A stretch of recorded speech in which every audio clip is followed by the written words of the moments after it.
আমি সব বুঝি আর কেউ কিচ্ছু বোঝে না, এই আমির বোঝাতে কিন্তু এই সব তরি ডুবে গেছে।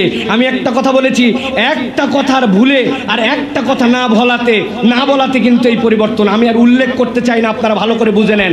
ভালো করে জানতে হবে যে আমাদের দেশ চালায় কিন্তু রাজনীতিবিদরা। আমরা মনে করি ডিসিএসপি অনেকে দেশ চালায়, কিন্তু এই জায়গায় যদি টেকসই এবং সঠিক পরিবর্তন না হয়, সেই আগের পচা মানুষের রাজনীতি যদি থাকে, তাহলে আমাদের জন্য কোনো পরিবর্তন হবে না।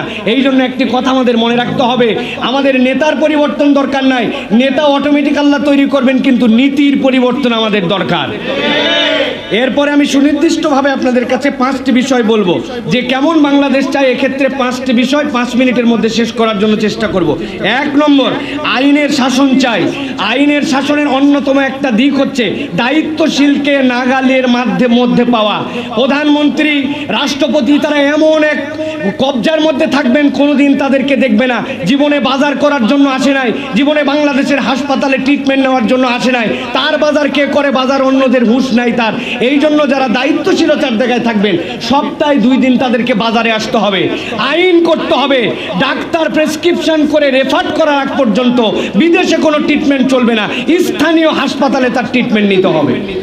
এটা যদি আমরা করি, এই মানুষগুলো তখন দায়বদ্ধতার জায়গায় আসবেন। সুতরাং আমরা এটা বলবো, আইনের শাসনের এটা অন্যতম দিক। সাথে সাথে বলবো, পুলিশেরা, আপনারা ভাইয়েরা, আপনাদের এই পোশাকের প্রতি এমন পরিমাণ বাংলাদেশের মানুষের ঘৃণা জন্মেছে, যারা বর্তমান দায়িত্বে আছেন, অন্তত পুলিশের পোশাকের কালারটা পরিবর্তন করেন। এই কালার আমরা দেখতে সহ্য করতে পারি না। 2 নম্বর, এই কালার পরিবর্তন করলে হবে না, কেবল পুলিশের ভিতর থেকে আমাদেরকে পরিবর্তন করতে হবে। এই জন্য এটা হচ্ছে দ্বিতীয় বিষয় আমাদের জন্য।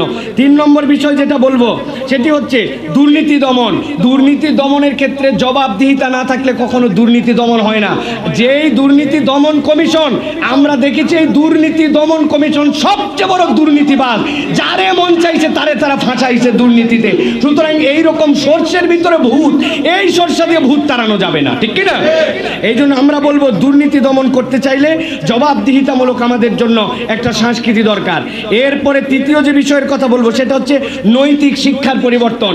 শিক্ষা ব্যবস্থাতে যেভাবে রন্ধ্রে রন্ধ্রে, আমরা এর আগেও সেমিনার করেছি, সেই শিক্ষা ব্যবস্থা রন্ধ্রে রন্ধ্রে যে পচন ঢুকানো হয়েছে, এটার থেকে বের না হলে জাতি কখনো পরিবর্তিত হতে পারে না। এক্ষেত্রে আমার ক্ষুদ্র একটি পরামর্শ আছে, সেটি হচ্ছে ধর্মীয় অনুশাসন মেনে আমাদের নৈতিক শিক্ষা আমাদেরকে দিতে হবে। কোনো ধর্মের উপরে কোনো ধর্মের শিক্ষা চাপায় দেওয়া যাবে না। বলবেন বিষয়টি কীরকম? আমি যদি ছোট্ট একটু ব্যাখ্যা করি, ইসলামী অনুশাসনে একজন মেয়ের জন্য হিজাব, একজন মেয়ের জন্য পর্দা পর্দার বিধান আছে, কিন্তু হিন্দু ধর্মে কিন্তু এই বিধানটা নাই। সুতরাং আমি যদি ইন জেনারেলি এটা চাপাই দেই, তাহলে অন্যায় হবে। এই জন্য ধর্মীয় অনুশাসন মেনে আমাদেরকে সেই শিক্ষা কার্যক্রমে আগাতে হবে। ইসলাম কখনো সমকামিতাকে সমর্থন করে না, LGBTQ-কে সমর্থন করে না। আপনি মুসলমানের অধিকাংশের দেশে এই শিক্ষা ব্যবস্থা চালু রাখবেন, আবার মনে করবেন সমাজ পরিবর্তন হবে, রাষ্ট্র উন্নত হবে, এটা কখনো সম্ভব নয় এবং বাংলার জনগণ এটা মেনেও নিবে না। এটা অগ্রিম আমরা বলে রাখলাম। LGBTQ সমকামিতা এই শিক্ষা ব্যবস্থায় থাকতে পারে না। এখান থেকে আমাদের প্রহসনমূলক শিক্ষা ব্যবস্থা সংস্কার করতে হবে। চতুর্থ বলবো খাদ্য নিরাপত্তা। এখানে বুকে হাত দিয়ে বলেন, এই দেশে 1 গ্লাস পানি আমরা একদম নিশ্চিন্তে খেয়েছি, এরকম আমরা কেউ বলতে পারবো না। আমাদের ভয় লাগে, রাস্তাঘাট সব জায়গাতে খাবারে বিষ, দুর্নীতি। সুতরাং আমি আমার বাংলাদেশকে দেখতে চাই যে আমার খাদ্যে আমার কোনো বিষ থাকবে না, আমার খাদ্যে কোনো মরণ কিছু যুক্ত হবে না। এক্ষেত্রে আমাদের জন্য খুবই গুরুত্বপূর্ণভাবে উদ্যোগ নিতে হবে। সর্বশেষ একটি বিষয় বলতে চাই, সেটি হচ্ছে পরামর্শের ভিত্তিতে আমাদের রাষ্ট্র গঠন করতে হবে। পরামর্শ যদি না থাকে, তাহলে কেবলমাত্র যদি মনে করে দায়িত্ব যে পাইছে আমি সব বুঝি আর কেউ কিচ্ছু বোঝে না, এই আমির বোঝাতে কিন্তু এই সব তরি ডুবে গেছে। আমি একটা কথা বলেছি, একটা কথার ভুলে আর একটা কথা না বলাতে কিন্তু এই পরিবর্তন। আমি আর উল্লেখ করতে চাই না, আপনারা ভালো করে বুঝে নেন। একটা কথা বলার ভুলে আর একটা কথা না বলার কারণে আজকের এই বাংলাদেশ আমরা পেয়েছি। সুতরাং আমি সব বুঝি, ক্ষমতা পাইলাম, পরামর্শ নিব না, এটা হতে পারে না। পরামর্শের ভিত্তিতে আমাদের এই দেশকে গঠন করতে হবে। লাস্ট একটা কথা বলতে চাই, আমরা ম্যানুফ্যাকচারার কান্ট্রি হইতে পারি নাই, আমরা অ্যাসেম্বলার কান্ট্রি হয়েছি।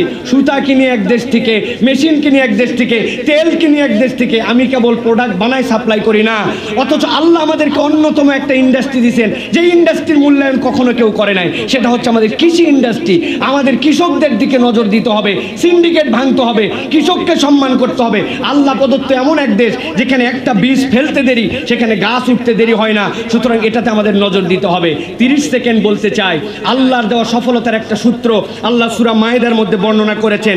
সেই সূত্র হচ্ছে, তোমরা যদি সফল হতে চাও, আল্লাহ বলছেন ইয়া আইয়ুহাল্লাযিনা আমানু ইন্নামাল খামরু ওয়াল মাইসিরু ওয়াল আনসাব ওয়াল আজলাম রিজজুম মিন আমালিশ শাইতান।